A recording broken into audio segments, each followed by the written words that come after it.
وَقُلْ جَاءَ الْحَقُّ وَزَهَقَ الْبَاطِلُ إِنَّ الْبَاطِلَ كَانَ زَهُوقًا.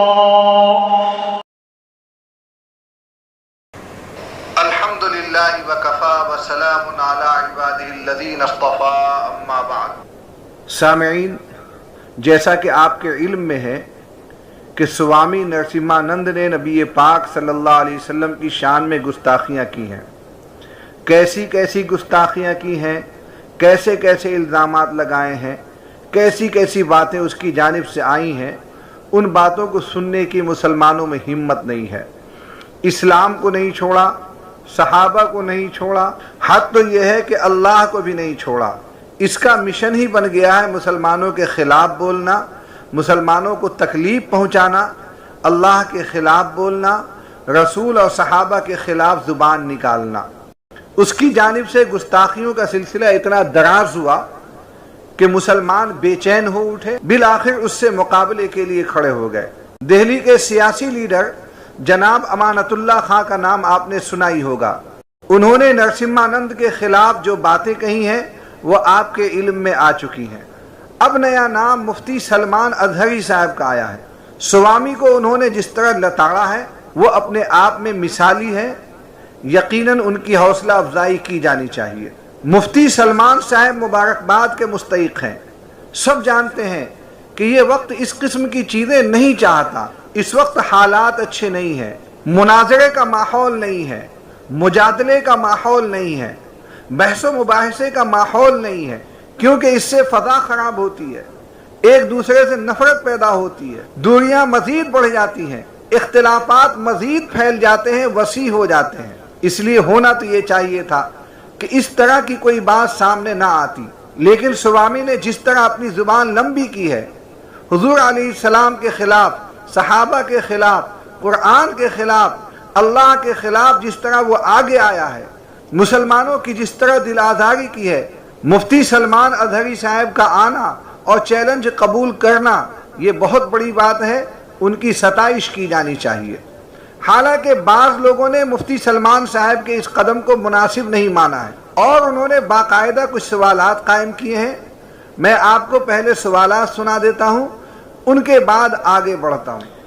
سید آل رسول حبیبی ہاشمی سجادہ نشین خانقاہ قدوسیہ بھدرک شریف اڑیسہ انڈیا نے لکھا ہے: دعوت مباہلہ دینے والے علماء سے چند باادب سوالات. نمبر 1، مباہلے میں آپ کا دعویٰ کیا ہے اور آپ کے مخالف کا دعویٰ کیا ہے؟ نمبر 2، آپ کا دعویٰ جو بھی ہو اس کی حقانیت کو ثابت کرنے کے لیے شریعت کیا آگ میں کودنے کی اجازت دیتی ہے؟ اگر ہاں تو اس کا ثبوت شرعی کیا ہے؟ نمبر 3، کیا ایمان کا معیار آگ میں کودنا اور آگ کا نہ جلانا ہے؟ اگر ایسا ہے تو اس کو دلائل شرعیہ سے مبرہن کیجیے. نمبر 4، اس طرح کی دعوت مباہلہ دینے کے لیے شرعاً کیا کوئی شرط بھی ہے؟ اگر جواب اس بات میں ہو تو وہ شرطیں کیا ہیں؟ نمبر 5، اس قسم کی دعوت مباہلہ ہر کلمہ گو جو ضروریات دین کا منکر نہیں، کیا وہ دے سکتا ہے؟ نمبر 6، دعوت مباہلہ دینے والے کا ایمان و عمل کس معیار کا ہونا چاہیے؟ نمبر 7، آگ کی خاصیت جلانا ہے، اس وجہ سے اگر کودنے والا جل گیا تو کیا اس بنیاد پر اسلام کو ناحق سمجھنا اور اس سے برگشتہ ہونا لازم ہے؟ اگر ہاں تو ثبوت چاہیے، اگر نہیں تو مباہلہ چے معنی دارد. نمبر 8، اس ترقی یافتہ اور خطرناک ترین زمانے میں کوئی ایسا کیمیکل جس کے لگا لینے سے اس پر آگ کا اثر نہیں ہوتا، اگر غیر مسلم اس کا استعمال کرے اور اس بنیاد پر وہ جلنے سے بچ جائے تو کیا اس کو حق اور معاذ اللہ اسلام کو باطل سمجھا جائے گا؟ نمبر 9، آپ کو اس دعوت مباہلہ کا اہل کسی نے بنایا ہے یا آپ از خود بن گئے ہیں؟ نمبر 10، آپ کی ذات کیا معیار حق ہے؟ اگر ہاں تو اس کی دلیل کیا ہے؟ واضح ہو کہ آپ اگر جل بھی گئے تو اسلام کا کچھ نہیں بگڑے گا اور نہ پختہ ایمان والے کبھی برگشتہ ہوں گے۔ البتہ ان پڑھ مسلمان بے دین ہو سکتے ہیں، خیر اس کا ذمہ دار کون ہوگا؟ یہ وہ سوالات تھے جو مفتی سلمان اظہری کے ہم مسلک لوگوں کی جانب سے آئے ہیں۔ میں پہلے یہاں یہ واضح کر دینا چاہتا ہوں کہ اس مباحلہ میں اگر سوامی جل گیا اور مفتی سلمان صاحب بچ گئے تو یقیناً بہت بڑی کامیابی ہے اور یہ ان کی حقانیت کی ایک دلیل بن سکتی ہے، لیکن اگر خدا نخواستہ آگ نے ان کو جلا دیا تو اس کی وجہ سے یہ لازم نہیں آئے گا کہ خدا نخواستہ مفتی صاحب نے جو دعویٰ کیا تھا وہ غلط ہے، ان کا موقف غلط ہے، ان کی بات غلط ہے۔ اسلام کی باتیں اپنی جگہ برحق ہیں۔ نبی کریم صلی اللہ علیہ وسلم کی ذات گرامی پر الزامات پہلے بھی لگتے آئے ہیں۔ چنانچہ ایک پنڈت دیانند سرسوتی تھا، اس نے باقاعدہ ایک کتاب لکھی جس کا نام تھا رنگیلا رسول۔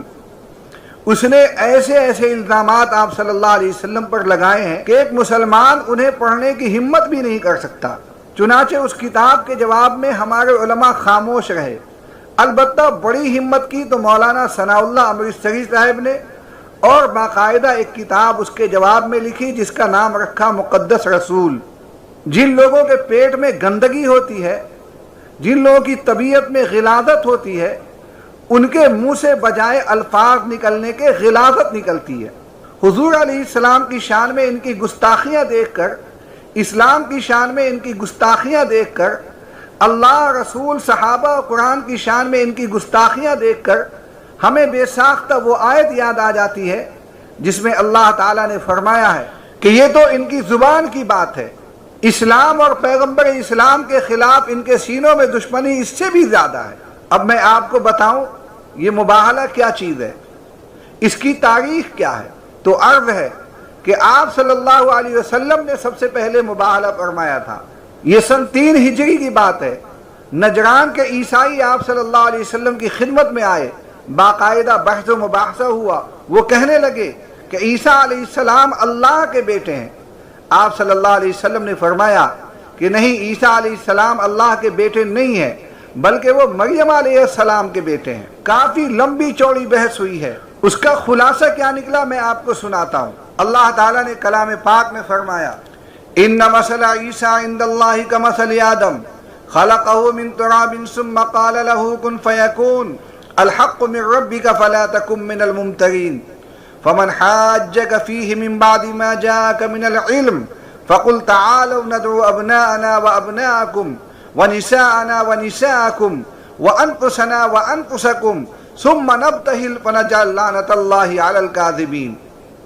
بے شک عیسیٰ علیہ السلام کی مثال اللہ کے نزدیک آدم علیہ السلام جیسی ہے۔ ان کو مٹی سے بنایا، پھر فرمایا کہ ہو جا، وہ فوراً ہو جاتا ہے۔ اے سننے والے، یہ تیرے رب کی جانب سے حق ہے، تم شک والوں میں سے نہ ہونا۔ اے محبوب، جو تم سے عیسیٰ علیہ السلام کے بارے میں بحث کرے بعد اس کے کہ تمہیں علم آ چکا تو ان سے کہہ دو آؤ ہم بلائیں اپنے بیٹوں کو اور تمہارے بیٹوں کو، اور اپنی عورتوں کو اور تمہاری عورتوں کو، اور اپنی جانوں کو اور تمہاری جانوں کو، پھر ہم اللہ تعالیٰ سے دعا مانگیں اور جھوٹوں پر اللہ کی لعنت ڈالیں۔ نبی کریم صلی اللہ علیہ وسلم نے جب ان لوگوں کو اس مباحلہ کی دعوت دی تو ان عیسائیوں نے رات بھر کی مہلت مانگی۔ صبح کو نبی پاک صلی اللہ علیہ وسلم حسن، حسین، علی، فاطمہ کو ساتھ لے کر مباحلہ کے لیے کاشان نبوت سے نکل پڑے، لیکن نجران کے عیسائیوں نے مباحلہ کرنے سے انکار کر دیا اور جزیہ دینے کا وعدہ کر کے نبی پاک صلی اللہ علیہ وسلم سے صلح کر لی۔ جب ان کو مباحلہ کی دعوت دی گئی تو انہوں نے کہا کہ ہم غور و فکر کر لیں گے۔ چنانچہ عاقب جو صاحب رائے تھا اس نے کہا اے مسیحیو، تم خدا کی قسم جان چکے ہو کہ محمد صلی اللہ علیہ وسلم نبی مرسل ہیں، اور جب کسی قوم نے کسی پیغمبر سے مباحلہ کیا تو ان کا بڑا بچا نہ چھوٹا بچا۔ اگر تم نے مباحلہ کیا تو تم ضرور ہلاک ہو جاؤ گے، پس اگر تم اپنے دین کی محبت میں انکار کرتے ہو تو ان سے معاہدہ صلح کر کے اپنے علاقے کی جانب لوٹ جاؤ۔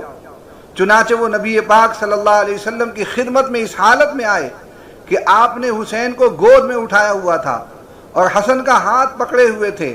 فاطمہ آپ کے پیچھے چلنے والی تھی جبکہ علی ان کے پیچھے تھے، اور آپ کہتے تھے جب میں دعا کروں تو تم آمین کہنا۔ اس پر نجران کے پادری نے کہا، اے وفد نجران، میں اپنے سامنے ایسے چہرے دیکھتا ہوں کہ اگر وہ اللہ تعالیٰ سے یہ سوال کریں کہ پہاڑ اپنی جگہ سے ہٹ جائے تو ان کی دعا سے پہاڑ اپنی جگہ سے ہٹ جائے گا، لہذا تم ان سے مباہلہ نہ کرو ورنہ تم ہلاک ہو جاؤ گے، اور سطح زمین پر کوئی ایک عیسائی بھی نہ بچے گا۔ اس پر عیسائیوں نے کہا، اے ابو القاسم، ہم نے رائے قائم کی ہے کہ مباہلہ نہیں کریں گے۔ نبی پاک صلی اللہ علیہ وسلم نے 2000 حلے ہر سال ادا کرنے پر ان سے صلح کی۔ پھر آپ صلی اللہ علیہ وسلم نے فرمایا، مجھے اس ذات کی قسم جس کے قبضہ قدرت میں میری جان ہے، اہل نجران پر ہلاکت لٹک رہی تھی، اگر وہ مباہلہ کرتے تو وہ مسخ ہو کر بندر و سور بن جاتے۔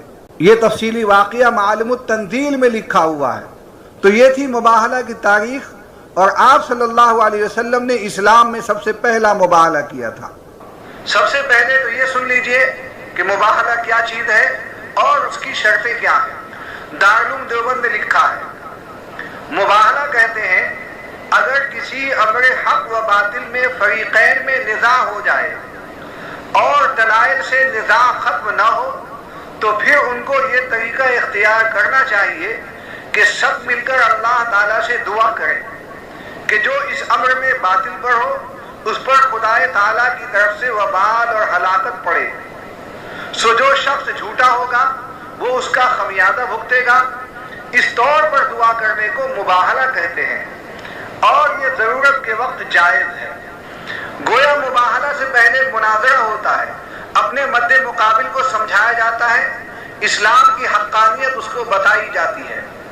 اگر اس نے اسلام کی حقانیت کو تسلیم نہیں کیا اور ضد پر اڑا رہا تو ایسے موقع پر مباہلے سے کام لیا جاتا ہے۔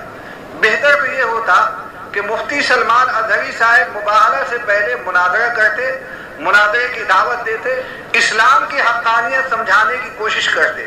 اگر وہ نہ مانتا اس کے بعد مباہلے کا نمبر آتا تھا۔ مفتی سلمان نے آگ میں جلنے کا جو مباہلہ کیا ہے یہ اگرچہ مناسب نہیں تھا، لیکن جب کر لیا ہے تو میری دعا ان کے ساتھ ہے، تمام مسلمانوں کی دعا ان کے ساتھ ہے۔ میں حضرت ابو مسلم خولانی رحمۃ اللہ علیہ کا ایک واقعہ سنانا مناسب سمجھتا ہوں۔ یہ وہ بزرگ ہیں جو اسلام کی خاطر آگ میں گئے، اللہ تعالیٰ نے آگ کو ان کے لیے گلزار بنا دیا، جیسے ابراہیم علیہ السلام کے لیے آگ کو گلزار بنا دیا تھا۔ اللہ تعالیٰ نے فرمایا تھا، یا نار کونی بردا و سلاما علی ابراہیم، اے آگ تو ابراہیم کے لیے برد و سلام بن جا، انتہائی ٹھنڈی چیز بن جا۔ چنانچہ آگ ابراہیم علیہ السلام کا بال بیکا نہ کر سکی اور نمرود ہاتھ ملتا رہ گیا۔ ابو مسلم خولانی کا کیا واقعہ ہے وہ آپ سن لیجئے۔ سیدنا ابو بکر صدیق رضی اللہ تعالیٰ عنہ کی خلافت کے زمانے میں مسیلمہ کذاب نے نبوت کا دعویٰ کر دیا، یعنی اس نے یہ کہا کہ میں نبی ہوں۔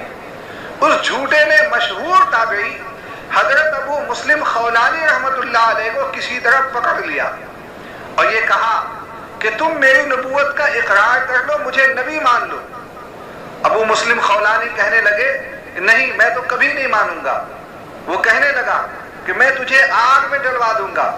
ابو مسلم خولانی کہنے لگے تو جو کر سکتا ہے کر لے، کیونکہ پہلے سے ہی ایسا ہوتا آیا ہے۔ چنانچہ اس نے آگ جلوائی اور ابو مسلم خولانی رحمۃ اللہ علیہ کو آگ میں ڈال دیا۔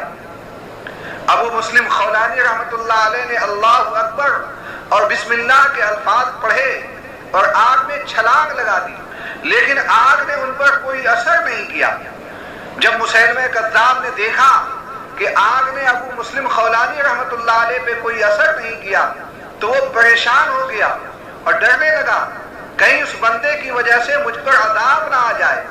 چنانچہ کہنے لگا اچھا میں تجھے آزاد کرتا ہوں، لہذا انہیں آزاد کر دیا گیا۔ یہ واقعہ یمامہ میں پیش آیا اور یہ خبر پھیلتے پھیلتے سیدنا عمر ابن خطاب اور سیدنا صدیق اکبر تک پہنچ گئی۔ ابو مسلم خولانی کے دل میں اللہ تعالیٰ نے یہ بات ڈال دی کہ مجھے نبی علیہ السلام کا دیدار کرنے کے لیے جانا چاہیے۔ جھوٹے نبی نے تو مجھے جلانا چاہا، مگر میرے مالک نے مجھے محفوظ رکھا۔ اب کیوں نہ میں سچے نبی کے قدموں میں حاضری دے آؤں۔ چنانچہ یمامہ سے مدینہ حاضر ہوئے۔ مسجد نبوی میں 2 رکعت نماز پڑھ کر کھڑے ہی تھے کہ حضرت عمر رضی اللہ تعالیٰ عنہ قریب آ گئے۔ انہوں نے اجنبی شخص کو دیکھ کر پوچھا کہ آپ کون ہیں؟ کہنے لگے کہ ابو مسلم خولانی ہوں۔ پوچھا کہاں سے آئے ہو؟ کہنے لگے کہ میں یمامہ سے آیا ہوں۔ عمر رضی اللہ تعالیٰ عنہ نے فرمایا کہ ہم نے سنا ہے کہ یمامہ میں ایک آدمی کو مسیلمہ کذاب نے آگ میں ڈال دیا تھا، مگر آگ نے اس پہ کوئی اثر نہیں ڈالا۔ کیا تم نے بھی اس کے بارے میں سنا ہے؟ فرمانے لگے کہ جی ہاں، وہ آدمی تو میں ہی ہوں جن کے ساتھ یہ واقعہ پیش آیا تھا۔ عمر فاروق رضی اللہ تعالیٰ عنہ بڑے خوش ہوئے، فرمانے لگے کہ چلو میں آپ کو خلیفہ رسول کے پاس لے کر جاؤں۔ چنانچہ انہیں صدیق اکبر کے پاس لے کر آئے اور کہنے لگے امیر المومنین، آج اللہ تعالیٰ نے اس امت میں ایسے شخص کو کھڑا کر دیا ہے کہ جس نے ابراہیم علیہ السلام کے ایمان کی یاد تازہ کر دی۔ سبحان اللہ، اللہ تعالیٰ نے ایمان کی نسبت سے ان کو دنیا کی آگ میں جلنے سے محفوظ فرما دیا۔ بالکل اسی طرح جب ایمان والوں کو قیامت کے دن جہنم کے اوپر سے گزارا جائے گا تو جہنم کی آگ کہے گی اے مومن جلدی چل کہ تیرے نور نے میری آگ کو بجھا ڈالا ہے۔ میں مفتی سلمان اظہری صاحب کو مبارکباد دینا چاہتا ہوں کہ انہوں نے گستاخ کو چیلنج کیا اور اس کی ہوا اکھاڑ دی۔ مجھے امید ہے کہ سوامی نرسمہانند نے چیلنج تو کر دیا ہے، مفتی سلمان اظہری کے چیلنج کو قبول تو کر لیا ہے، لیکن وہ آگے نہیں آئے گا کیونکہ مسلمانوں کو اللہ پر بے انتہا یقین ہوتا ہے۔ نبی پاک صلی اللہ علیہ وسلم کا عشق ان کے سینوں میں آباد ہوتا ہے، اسلام کی محبت ان کے دل میں رچی بسی ہوتی ہے۔ یہ لوگ ڈرنے والے نہیں ہوتے ہیں، یہ لوگ خوف زدہ نہیں ہوتے ہیں، لیکن جن کے دل میں دنیا ہوتی ہے، جو اللہ کے باغی ہوتے ہیں، جو رسول کے باغی ہوتے ہیں، جو اسلام کے باغی ہوتے ہیں، جو قرآن کے باغی ہوتے ہیں، ان لوگوں کے دل میں خوف ہی خوف ہوتا ہے۔ انشاءاللہ یا تو سوامی آئے گا ہی نہیں، اور اگر آ گیا تو اس کی شکست فاش کو دنیا دیکھے گی۔ وآخر دعوانا الحمدللہ